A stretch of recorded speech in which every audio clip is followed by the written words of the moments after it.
Las cadenas pesaban en los tobillos de Bernarda, pero sus ojos permanecían tranquilos, demasiado tranquilos para una mujer que, en 6 días, sería quemada viva frente a 200 personas. El olor a moho de la celda se mezclaba con el hedor a sangre seca en el piso de tierra batida. Afuera, en el patio de la hacienda Santa Clara, los preparativos ya comenzaban.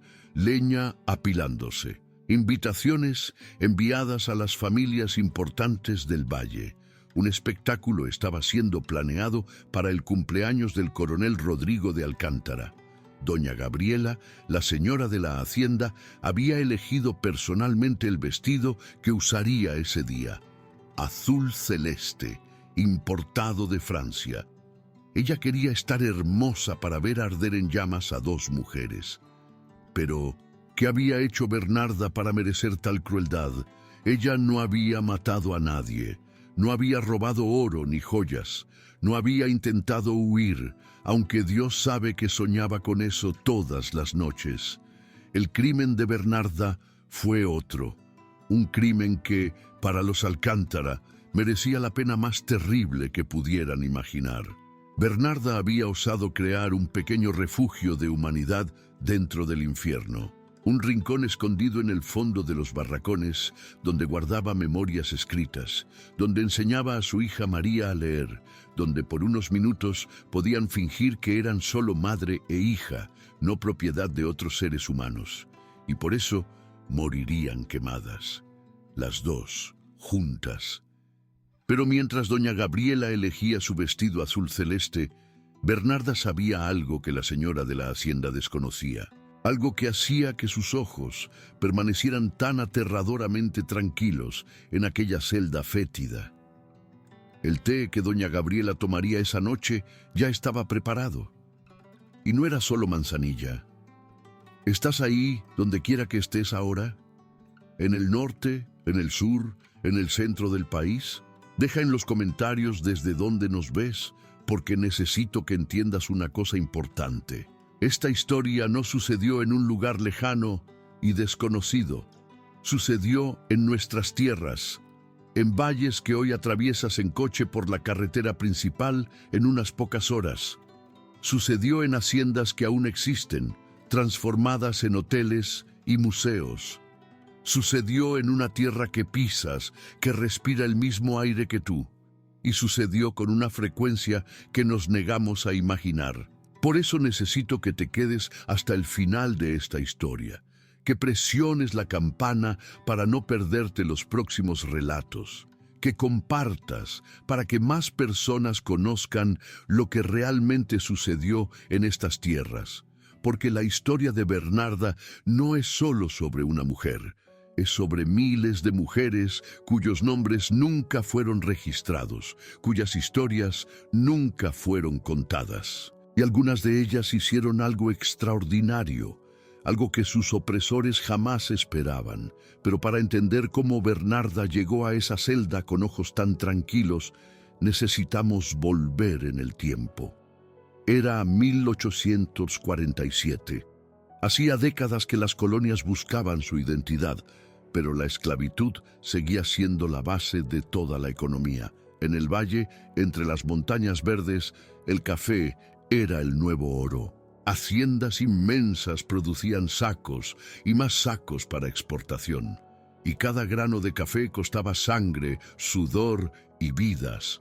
Millones de personas vivían esclavizadas en aquel año. Millones. Piénsalo. El equivalente a la población de ciudades enteras hoy. Personas que trabajaban desde el amanecer hasta el anochecer sin recibir un solo centavo. Personas que podían ser vendidas, separadas de sus familias, golpeadas, violadas, asesinadas. Todo legal, todo aceptado, todo normal para la sociedad de la época. La hacienda Santa Clara era una de las mayores productoras de la región. Más de 300.000 cafetos se extendían por los cerros. Y cuidando de ellos, 87 personas esclavizadas. 87 vidas que existían solo para enriquecer a una familia. La casa grande se alzaba imponente en lo alto de una colina. blanca, con balcones anchos y muebles importados de Europa. Desde allí, el coronel Rodrigo de Alcántara comandaba su imperio. 50 años, bigote bien cuidado, ropa siempre impecable. En las misas de domingo, él se sentaba en el primer banco de la iglesia matriz. Hacía donaciones generosas para las obras de la parroquia. Todos lo conocían como un hombre de bien, un pilar de la comunidad. Nadie hablaba sobre los gritos que venían de los barracones por las noches. Nadie mencionaba a las mujeres que desaparecían. Nadie contaba cuántos niños nacían con la piel más clara que sus padres, cargando en los ojos la marca de los abusos que sus madres sufrían. Doña Gabriela de Alcántara era, si cabe, aún peor. Hija de una familia tradicional de la capital, había sido criada para administrar una casa grande y administraba con mano de hierro revestida de seda. Sus crueldades eran refinadas, calculadas. Ella no se ensuciaba las manos con sangre, prefería métodos que dejaban cicatrices invisibles. Le gustaba forzar a las mujeres esclavizadas a competir por comida frente a los invitados. Risas y champán, mientras seres humanos hambrientos se humillaban por un trozo de carne. Le gustaba separar madres e hijos como castigo por pequeñas infracciones. Le gustaba observar mientras otras personas sufrían. Y luego estaba el capitán Severino, el administrador. Exmilitar, 45 años, él era el ejecutor de las violencias diarias. El hombre que aplicaba los castigos, que controlaba el trabajo, que mantenía a todos bajo vigilancia constante. Sus ojos helados no demostraban nada, ni placer ni remordimiento, solo frialdad absoluta. Un día típico en la hacienda Santa Clara comenzaba antes del amanecer. La campana sonaba a las 4:30 de la mañana. Las personas se levantaban de las esteras en el suelo de los barracones y seguían tambaleantes hacia los cafetales. Quien se demorara recibía latigazos antes incluso de comenzar el trabajo. Desde las 5 de la mañana hasta las 10, cosecha. El sol subía y transformaba los cerros en hornos, dedos sangrando por las ramas ásperas, espaldas doliendo por el peso de los cestos. 6 horas seguidas sin parar. A las 10, media hora para comer harina con frijoles aguados. A veces había un trozo de tocino rancio. La mayoría de las veces no había. Desde las 10:30 de la mañana hasta las 4 de la tarde, más cosecha. El sol en el cenit. Gente desmayándose por insolación. Quien se desmayaba recibía latigazos para despertar. Si no despertaba, era arrastrado a los barracones y dejado allí. Sobrevivía o moría, daba igual. De las 4 a las 7 de la noche, procesar el café, secar los granos, separar, ensacar. Después, aún tenían que buscar agua, leña, cuidar la huerta de la casa grande, lavar ropa, cocinar. A las 9 de la noche, todos debían estar en los barracones. La puerta era cerrada por fuera. El capitán Severino hacía el recuento. 87, siempre 87. Si alguien faltaba, todos eran castigados. Pero en septiembre de 1847, algo cambió. Algo que los Alcántara jamás podrían haber previsto, porque a veces, en el lugar más improbable, surge una persona que se niega a ser solo una víctima. Bernarda tenía 40 años en aquel septiembre. Su cuerpo cargaba las marcas de 28 años de esclavitud, cicatrices entrelazadas en la espalda, trazado de latigazos antiguos, manos callosas que ya no sentían la textura de las cosas, rodillas hinchadas que crujían con cada movimiento, un diente roto que dolía cuando llovía. Pero si mirabas a los ojos de Bernarda, veías algo diferente, algo que asustaba al capitán Severino, aunque él nunca lo admitiera. Una inteligencia afilada, una observación constante, una memoria que no olvidaba nada. Bernarda conocía aquella hacienda mejor que los propios dueños. Sabía que el portón trasero tenía una bisagra suelta que chirriaba solo cuando el viento venía del este. Sabía que había una grieta en la pared de la despensa por donde se podían escuchar conversaciones de la casa grande. Sabía que doña Gabriela escondía cartas de un amante en una caja falsa dentro del armario. Sabía que el coronel bebía a escondidas y tenía una deuda de juego que ocultaba a su esposa. Sabía que el capitán Severino desviaba parte de la producción para vender por fuera. Bernarda lo sabía todo, porque para los Alcántara las personas esclavizadas eran invisibles. Muebles, objetos. Ellos hablaban y actuaban como si nadie estuviera prestando atención, y Bernarda prestaba atención a todo. Ella había llegado a la hacienda Santa Clara con 12 años. Antes de eso, había vivido en una pequeña comunidad en el interior. Tenía familia, tenía un nombre verdadero, no el nombre que le dieron después. Tenía recuerdos de su abuela enseñando canciones, de su padre tallando madera, de su madre trenzando su cabello antes de dormir. Hasta la noche en que llegaron los hombres, cazadores de personas, antorchas iluminando la oscuridad, gritos, carreras, su madre empujándola para esconderse bajo la casa. El último sonido que Bernarda escuchó de aquella vida fue su madre rezando en voz alta mientras era arrastrada. Bernarda nunca más la vio. La jornada hasta el valle duró 3 meses, encadenada con otras 20 personas, caminando hasta que los pies sangraban. Quien no podía seguir el ritmo era dejado atrás.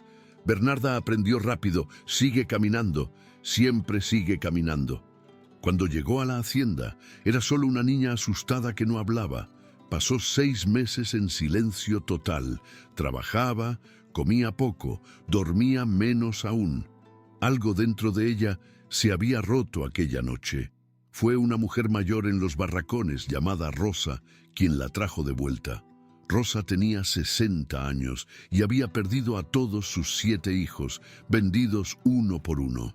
Ella entendió el dolor de Bernarda sin necesitar palabras. Puso comida en la boca de la niña, la abrazó cuando venían las pesadillas, le enseñó a sobrevivir. Rosa fue quien enseñó a Bernarda sobre las plantas, cuáles curaban heridas, cuáles aliviaban el dolor, cuáles causaban sueño y cuáles, cuando se usaban en la dosis correcta, podían matar sin dejar rastro. Necesitas entender, este conocimiento no era magia, era ciencia pasada de generación en generación, era supervivencia.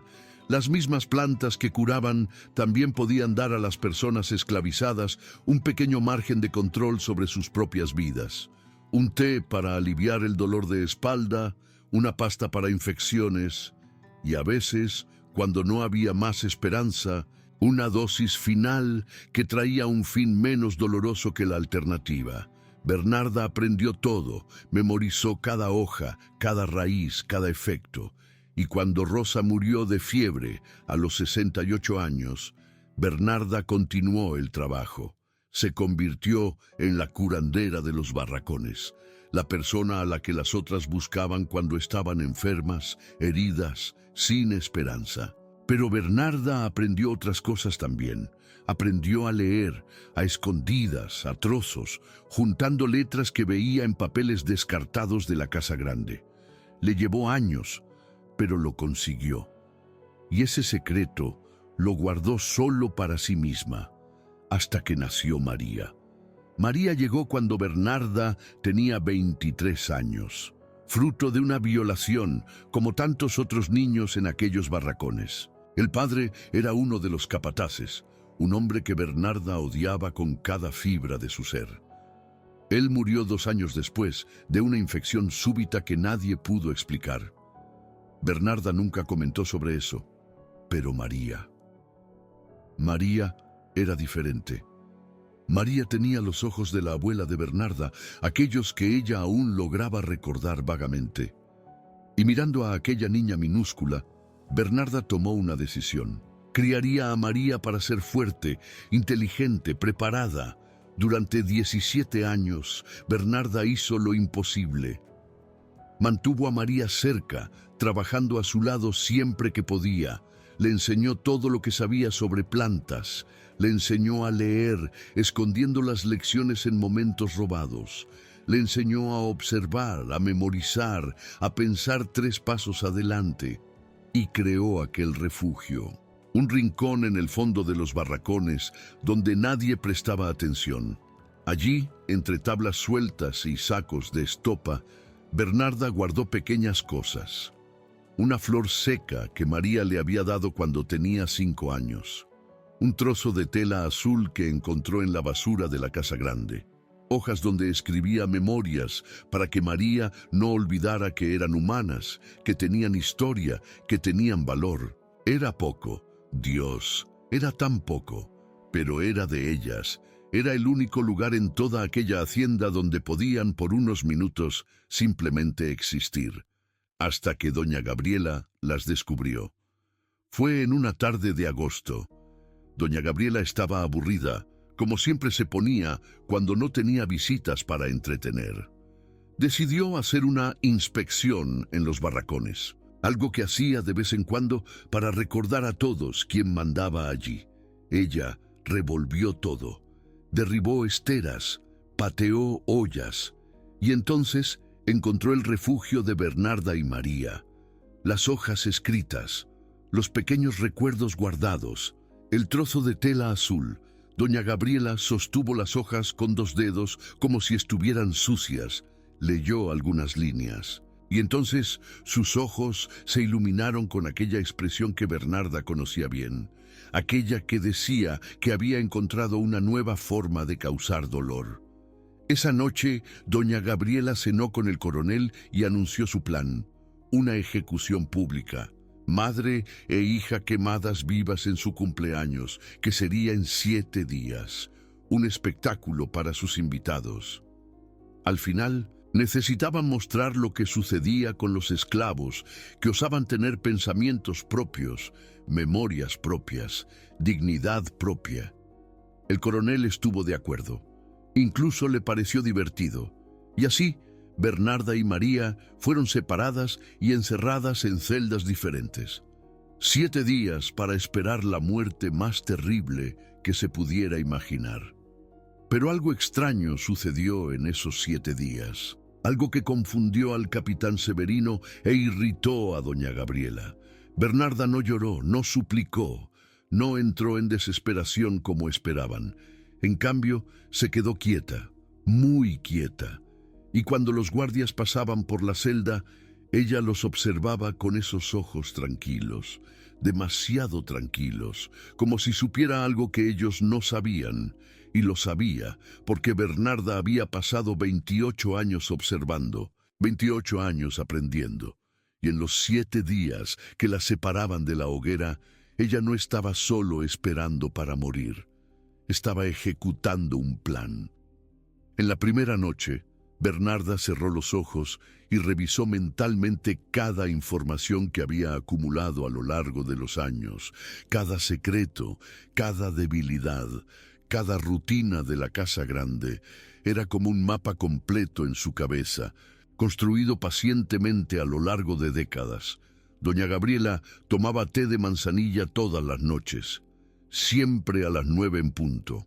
El té era preparado por Bernarda, que también cuidaba de la huerta medicinal, un trabajo que le daba acceso a todas las plantas de la hacienda. El coronel revisaba los libros de contabilidad todos los jueves por la noche, solo en la biblioteca. Cerraba la puerta y no permitía interrupciones. Era cuando comparaba los números reales con lo que el capitán Severino reportaba. Y Bernarda sabía que había discrepancias, grandes discrepancias. El capitán Severino guardaba una caja de hierro debajo de la cama. Dentro de ella, documentos que probaban sus desvíos, contratos falsos de venta de café, recibos adulterados. Todo meticulosamente guardado, porque él era demasiado metódico para destruir evidencias, creyendo que un día podría usar aquello como protección si los Alcántara intentaban culparlo por algo. Y había más, mucho más. Años de observación silenciosa le habían dado a Bernarda un conocimiento sobre aquella familia que ellos jamás imaginarían que alguien como ella podría tener. En la segunda noche, Mientras permanecía tranquila en aquella celda, Bernarda comenzó a actuar. Verás, ella todavía tenía aliados, personas en los barracones que confiaban en ella, y uno de ellos era Tomás, que trabajaba sirviendo en la casa grande.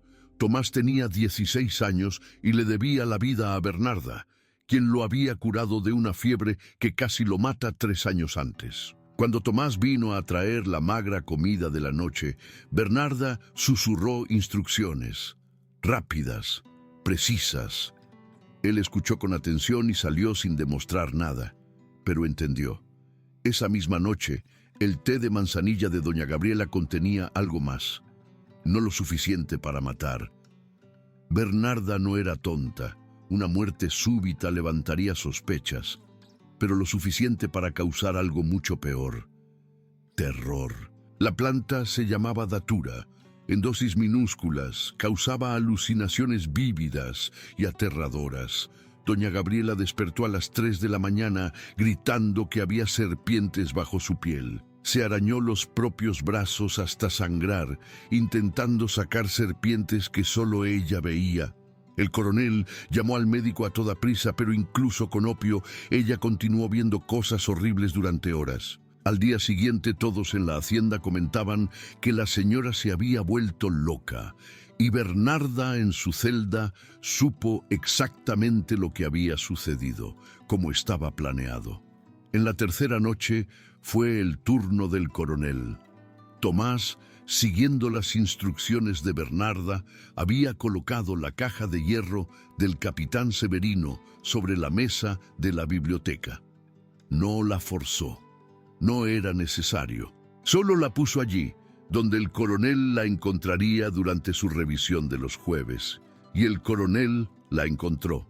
Abrió la caja con un cuchillo, curioso, y entonces vio documentos probando que Severino había robado una fortuna a lo largo de 5 años. 50,000 pesos fuertes, una fortuna. Contratos con compradores que el coronel nunca había visto. Ventas que nunca fueron registradas en los libros oficiales.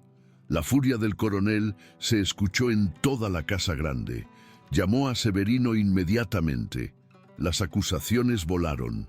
Severino negó, pero estaba demasiado nervioso, demasiado culpable, y cuando el coronel amenazó con llamar a las autoridades, Severino cometió un error fatal. Amenazó de vuelta. Dijo que sabía cosas sobre la familia que arruinarían su reputación. Fue la guerra declarada, y mientras los dos hombres se destruían mutuamente, Bernarda permanecía en su celda, esperando, contando las horas. En la cuarta noche, doña Gabriela tuvo otra crisis. Más serpientes, más terror. El médico no entendía, prescribió más opio, pero nada funcionaba. Ella apenas dormía. Cuando dormía, las pesadillas eran peores que la vigilia. Su vestido azul celeste permanecía colgado en el armario, olvidado. En la quinta noche, el coronel descubrió más cosas. Tomás, siempre invisible, siempre silencioso, había posicionado más documentos, cartas, correspondencia entre Severino y compradores de otras haciendas, recibos de pagos que nunca llegaron a las arcas de la hacienda Santa Clara. El coronel estaba arruinado, no solo por el dinero robado, sino porque aquello mostraba que había sido engañado durante años, que no tenía control sobre su propia propiedad. Su reputación de hombre astuto, de hacendado respetado, se estaba desmoronando. En la sexta noche, Bernarda finalmente habló con Tomás nuevamente. Esta vez, las instrucciones eran diferentes, más elaboradas, e implicaban 3 cartas que ella había escrito en los momentos de soledad de aquella celda, usando un trozo de carbón y papel que Tomás había conseguido. 3 cartas. 3 bombas que explotarían la vida de los Alcántara. La primera carta estaba dirigida al juez de la comarca. En ella, Bernarda detallaba todo lo que sabía sobre los crímenes de la hacienda. No solo la esclavitud, que era legal, sino los excesos, las muertes que nunca fueron registradas, las violaciones sistemáticas, los niños vendidos ilegalmente, los impuestos no pagados. los fraudes en los registros, todo documentado con fechas aproximadas, nombres, hechos verificables. La segunda carta era para el obispo de la diócesis. En ella, Bernarda exponía la hipocresía. El coronel que se sentaba en el primer banco de la iglesia mientras mantenía 2 amantes en la hacienda vecina. Doña Gabriela, que hacía donaciones para obras de caridad mientras torturaba personas por diversión. Los abusos cometidos y luego confesados casualmente al cura, que absolvía todo a cambio de generosas donaciones. La tercera carta era para las otras personas esclavizadas de la hacienda, y esa era la más importante de todas. En ella, Bernarda escribió un mapa, instrucciones detalladas de cómo llegar al palenque en las montañas.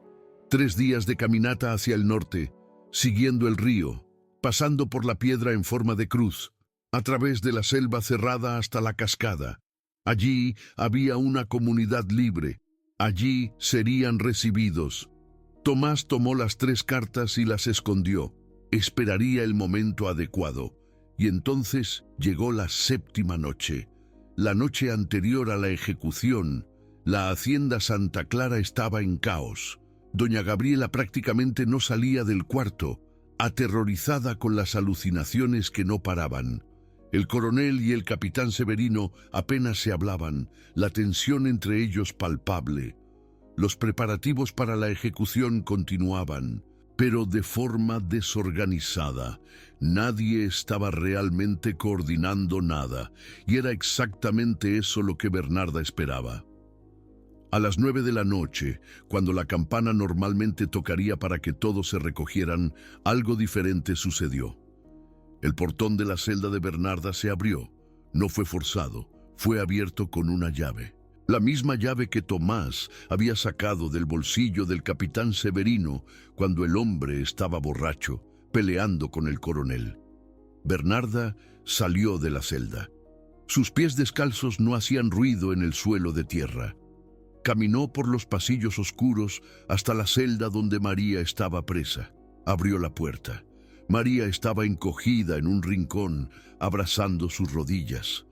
Cuando vio a su madre, sus ojos se llenaron de lágrimas. Pero Bernarda puso un dedo en los labios. Silencio, y luego extendió la mano. María tomó la mano de su madre y se levantó. Caminaron juntas a través de las sombras. Bernarda conocía cada rincón, cada camino, cada lugar donde la luz no alcanzaba. 28 años en aquella hacienda le habían dado ese conocimiento, y ahora lo usaba. Pasaron por la casa grande. Las ventanas estaban encendidas. Adentro, voces alteradas, el coronel y Severino aún peleando. Doña Gabriela gimiendo en el cuarto, probablemente teniendo otra crisis. Bernarda y María continuaron caminando. Llegaron a los barracones. Era hora de la última parte del plan. Allí adentro, 85 personas las esperaban. Tomás había pasado el mensaje. Esta era la noche, la única oportunidad que tendrían. Bernarda se paró frente a todos. Por primera vez en 28 años, habló en voz alta. No gritó. No era necesario. Pero habló con una claridad y autoridad que hizo que todos se detuvieran a escuchar. Contó sobre las cartas, sobre el caos en la casa grande, sobre la oportunidad que tenían en aquel exacto momento. Explicó el mapa, las instrucciones, el camino hacia el palenque. No intentó convencer a nadie, solo ofreció una elección: quedarse y continuar como estaba, o arriesgarse. Necesitas entender lo que eso significaba. Huir era un crimen. Huir significaba que, si eran capturados, el castigo sería peor que la muerte. Huir significaba dejar atrás cualquier ilusión de seguridad, por más falsa que fuera. Huir era elegir lo desconocido en lugar del infierno familiar. Durante 1 minuto entero nadie se movió. El silencio era pesado, lleno de miedo y esperanza mezclados. Y entonces Rosa, la mujer mayor que había enseñado a Bernarda cuando era niña, dio un paso al frente. Ella tenía 70 años ahora. Apenas conseguía caminar sin que le dolieran las rodillas. pero dio un paso al frente. «Yo voy», dijo simplemente, y entonces otro paso, y otro, y otro. Al final, 42 personas eligieron ir, casi la mitad. El resto se quedó, por miedo, o porque tenían niños muy pequeños, o porque simplemente no lograban encontrar el coraje para dar aquel paso. Y Bernarda no los juzgó. Dios sabe que entendió. Pero 42 personas se unieron a ella y a María esa noche. Antes de partir, Bernarda hizo una última cosa. Entregó las 3 cartas a Tomás, que había elegido quedarse para cuidar de su abuela, que estaba demasiado enferma para viajar. Ella le instruyó esperar hasta el mediodía del día siguiente y entonces entregar las cartas. Una para el juez, una para el obispo, una para los que se quedaron. Y entonces hizo algo que nadie esperaba. Bernarda caminó hasta la casa grande, sola. Entró por la puerta trasera, aquella que atravesaba todos los días cargando agua, comida, ropa limpia. La puerta por la cual había entrado 1000 veces como esclava. Subió las escaleras. Sus pies conocían cada escalón que crujía, cada tabla suelta. Llegó al cuarto de doña Gabriela. La señora estaba acostada en la cama, con los ojos desorbitados, viendo cosas que no existían. El opio la había dejado en un estado entre vigilia y sueño. Giró la cabeza cuando Bernarda entró. Y por primera vez en 28 años, Bernarda habló directamente con doña Gabriela. «Yo no voy a morir mañana», dijo Bernarda, con voz baja pero firme. «Ni mi hija. Pero usted va a vivir con el terror que nos hizo sentir todos estos años. Va a haber serpientes y demonios cada vez que cierre los ojos. Y vas a ver que fui yo, que una persona a la que usted trató como nada fue quien destruyó todo lo que usted tenía». Doña Gabriela intentó gritar, pero su voz salió solo como un gemido débil. Bernarda puso algo en la mesa de noche, un pequeño frasco. Dentro, más datura y una nota. «Para las próximas noches», decía la nota. Ella no había mezclado nada en el té de esa noche. No era necesario. El simple miedo de que pudiera haber algo mezclado sería suficiente. Doña Gabriela nunca más lograría tomar su té sin preguntarse. Nunca más dormiría sin terror. Y entonces Bernarda salió. Bajó las escaleras. Pasó por la biblioteca, donde el coronel aún discutía con Severino, tan envueltos en su pelea que ni percibieron cuando ella pasó. Atravesó el patio donde la leña estaba apilada para la ejecución que nunca sucedería, y encontró a María y a los otros esperando al borde del monte. Ellos partieron esa noche, 42 personas caminando en silencio a través de la oscuridad, siguiendo a Bernarda, que conocía el camino porque había pasado años observando las estrellas, memorizando la tierra, preparándose para un día que ella siempre creyó que llegaría. 3 días después, al mediodía, Tomás entregó las cartas. La reacción fue inmediata y devastadora. El juez mandó oficiales a investigar la hacienda Santa Clara. Encontraron evidencias de todo lo que Bernarda había escrito. Muertes no registradas, fraudes, desvíos. El coronel fue multado pesadamente. Su reputación fue destruida. Nadie más quería hacer negocios con él. El obispo leyó la carta en voz alta para otros miembros del clero.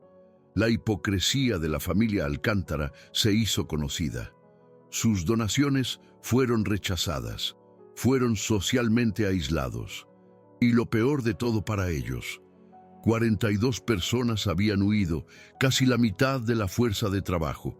La producción se desplomó, las deudas aumentaron. La hacienda Santa Clara comenzó a hundirse. El capitán Severino fue arrestado por robo. Sin el apoyo del coronel, que ahora lo odiaba, no tenía protección. Fue juzgado y condenado a 5 años de prisión. Murió en el 2.º año de una fiebre. Algunos dijeron que fue karma. Doña Gabriela nunca se recuperó. Las alucinaciones continuaron, incluso después de que el efecto de la datura pasó. El trauma psicológico fue demasiado profundo. Pasó los últimos años de su vida encerrada en su cuarto, con miedo de salir, con miedo de dormir, con miedo de todo. Murió a los 53 años, loca y sola. ¿Y el coronel? Él vivió para ver todo desmoronarse. La hacienda fue vendida para pagar deudas. Su familia lo abandonó, avergonzada. Terminó sus días en una pequeña casa en la ciudad, amargado y arruinado, sin nadie para escucharlo quejarse sobre cómo había sido traicionado, engañado, destruido. Pero nadie tuvo pena, porque todos sabían lo que él había hecho durante décadas. ¿Y Bernarda? ¿María? Ellas llegaron al palenque 3 días después de partir, exhaustas, con los pies sangrando, pero vivas, libres. El palenque se llamaba Monte Alto. Quedaba escondido entre las montañas, protegido por la selva cerrada y por personas que sabían defender su libertad. Cuando Bernarda y su grupo llegaron, fueron recibidos no con desconfianza, sino con reconocimiento, porque muchos allí habían hecho el mismo viaje, habían elegido el riesgo en lugar de la cadena. Bernarda vivió más de 23 años en aquel lugar, 23 años de libertad. Trabajó en la huerta del palenque, enseñando sobre plantas medicinales a las nuevas generaciones. Su memoria excepcional y sus conocimientos se volvieron preciosos para la comunidad. Ella salvó muchas vidas con sus remedios. Ayudó a otras personas que llegaban huyendo, orientando, curando, dando esperanza. María creció allí. Se casó a los 25 años con un hombre llamado Juan, que había huido de una hacienda vecina años antes. Tuvieron 4 hijos, y a cada uno de ellos María les contó la historia de cómo su madre los liberó. Cómo Bernarda no esperó por la salvación, sino que construyó su propia libertad con inteligencia, paciencia y un coraje que pocos logran comprender. Bernarda murió a los 63 años, rodeada por hijos, nietos y una comunidad entera que la amaba. Dicen que sus últimas palabras fueron: valió la pena. Cada momento valió la pena. Fue enterrada en la tierra libre del palenque, bajo un árbol enorme que daba sombra para que los niños jugaran. No tuvo una lápida con su nombre, no tuvo un funeral grandioso, pero tuvo algo mucho más importante. Tuvo una vida que ella eligió vivir, tuvo dignidad, tuvo libertad. Y tuvo un legado que atravesó generaciones, porque la historia de Bernarda fue contada y recontada. Pasó de madre a hijo, de abuela a nieto. Se convirtió en leyenda en el palenque y en las comunidades de alrededor. La mujer que destruyó a sus opresores sin derramar una gota de sangre. La mujer que usó el conocimiento como arma. La mujer que probó que la inteligencia y la paciencia pueden ser más poderosas que cualquier látigo. De los 42 que huyeron con ella aquella noche, 38 lograron llegar al palenque. 4 se perdieron en el camino, decidiendo seguir otros destinos, pero todos los 38 que llegaron construyeron vidas allí, familias, futuros. Y cada uno de ellos contó la historia de Bernarda a sus hijos. Rosa, la mujer de 70 años que fue la primera en dar el paso, vivió 5 años más en el palenque. Murió en paz, rodeada de personas que la amaban, algo que ella nunca tuvo en la hacienda. Antes de morir, dijo que aquellos 5 años de libertad valieron más que los 70 años anteriores de cadenas. Tomás, que se quedó atrás, eventualmente también huyó.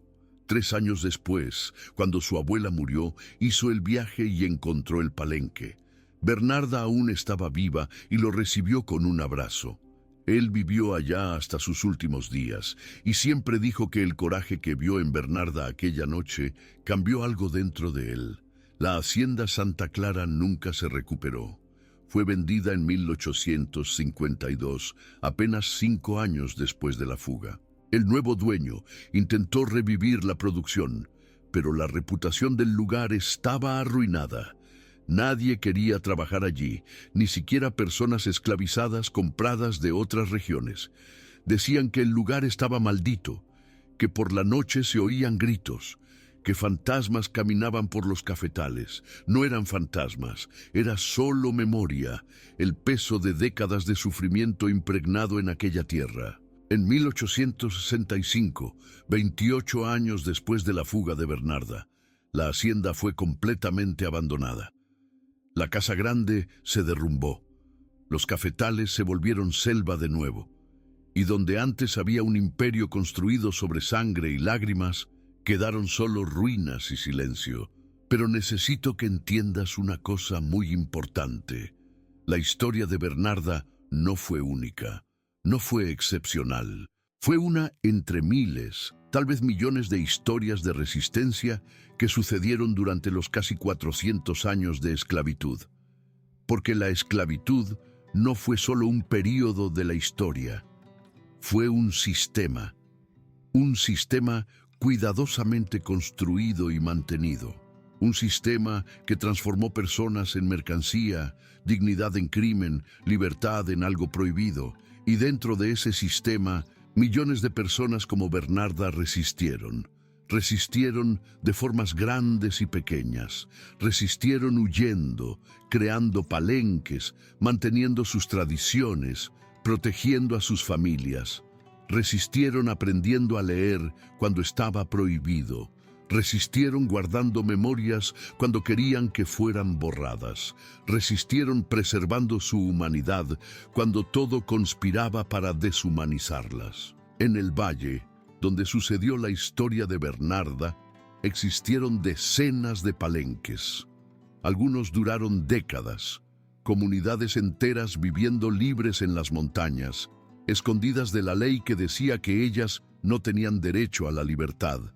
Se estima que millones de personas africanas fueron traídas a la fuerza a nuestras tierras entre 1500 y 1850. Millones, cada una, con un nombre, una historia, una familia dejada atrás. Y aquí generaron millones de descendientes que nacieron esclavizados, que vivieron esclavizados, que muchas veces murieron esclavizados. La esclavitud fue abolida oficialmente hace muy poco tiempo en términos históricos. Tus bisabuelos o tatarabuelos probablemente estaban vivos cuando la esclavitud todavía era legal o sus efectos eran inmediatos. Piénsalo, no es historia antigua, es historia reciente, y las consecuencias de esa historia llegan hasta hoy, en las desigualdades que vemos, en la forma en que ciertas vidas aún son tratadas como menos valiosas, en la pobreza que se concentra en determinadas comunidades, en el racismo que persiste, a veces explícito, a veces velado, pero siempre presente. Contar la historia de Bernarda no es solo hablar del pasado, es honrar la resistencia, es reconocer que el espíritu humano, incluso en las condiciones más degradantes, encuentra formas de mantenerse vivo. Es recordar que las personas esclavizadas no fueron víctimas pasivas esperando la abolición. Fueron guerreras, estrategas, supervivientes. Y es recordar 3 lecciones fundamentales que la vida de Bernarda nos enseña. Primera lección: el conocimiento es poder. Bernarda pasó 28 años observando, aprendiendo, acumulando información. Y cuando llegó el momento, usó todo eso para construir su libertad. Nunca subestimes el poder de prestar atención, de aprender, de prepararse. Segunda lección: la paciencia no es debilidad. Bernarda podría haber intentado huir impulsivamente docenas de veces. Probablemente habría sido capturada y muerta. Pero ella esperó, planeó. Y cuando actuó, actuó con precisión. A veces la verdadera fuerza está en saber esperar el momento adecuado. Tercera lección: la dignidad no puede ser arrebatada, solo abandonada. Por más que intentaran romper a Bernarda, por más que la trataran como objeto, ella nunca abandonó su humanidad. Mantuvo su inteligencia afilada, enseñó a su hija, cuidó de los otros, preservó memorias y al final recuperó su libertad no porque alguien se la dio, sino porque ella misma la conquistó. La memoria de Bernarda permanece no en monumentos o estatuas, sino en algo más poderoso, en las historias pasadas de generación en generación, en los descendientes de aquellos 42 que huyeron con ella, en las lecciones que su vida enseña a cualquier persona que enfrenta opresión, injusticia, deshumanización. Ella nos enseña que incluso en el infierno es posible mantener la llama de la dignidad encendida, que la inteligencia y la estrategia pueden derrotar a la fuerza bruta, que la libertad conquistada vale más que cualquier libertad concedida, y nos enseña, por encima de todo, que ningún sistema de opresión, por más poderoso que parezca, puede romper completamente el espíritu humano. Si esta historia te emocionó, si te hizo sentir algo, necesito que hagas una cosa por Bernarda, por María, por todos aquellos que resistieron y cuyos nombres nunca sabremos. Dale me gusta a esta historia, no por mí, sino por la memoria de ellos. Comparte esta historia, porque estas historias necesitan ser contadas, necesitan ser recordadas, necesitan ser pasadas adelante. Durante mucho tiempo, la historia oficial solo contó la versión de los opresores, solo habló de los dueños de ingenios, de los hacendados, de los que tenían poder. Es hora de contar las historias de quien resistió. Suscríbete y activa la campana, porque voy a continuar trayendo estas historias, historias de resistencia, de coraje, de dignidad, historias que fueron borradas u olvidadas, pero que merecen ser conocidas. Y cuéntame en los comentarios, ¿conocías una historia como la de Bernarda? ¿O historias parecidas de tu región? ¿Tu familia tiene historias de resistencia que fueron pasadas de generación en generación? Comparte con nosotros. Vamos a construir juntos esta memoria colectiva. Deja también en los comentarios desde dónde nos estás viendo, porque esta historia sucedió aquí, en esta tierra que pisamos, y saber que personas de todas partes están conociendo y honrando estas memorias, eso sí tiene poder. Gracias por haberte quedado hasta el final. Gracias por haber escuchado la historia de Bernarda. Gracias por ser parte de esta cadena de memoria y resistencia. La historia de Bernarda nos recuerda que mientras haya quien cuente, quien escuche y quien recuerde, ninguna vida fue en vano, ninguna lucha fue perdida, ningún legado desaparece. Hasta la próxima. Y recuerda, el conocimiento es poder, la paciencia es estrategia, y la dignidad es algo que nadie te puede quitar. Buenas noches, y que duermas sabiendo que estás del lado correcto de la historia.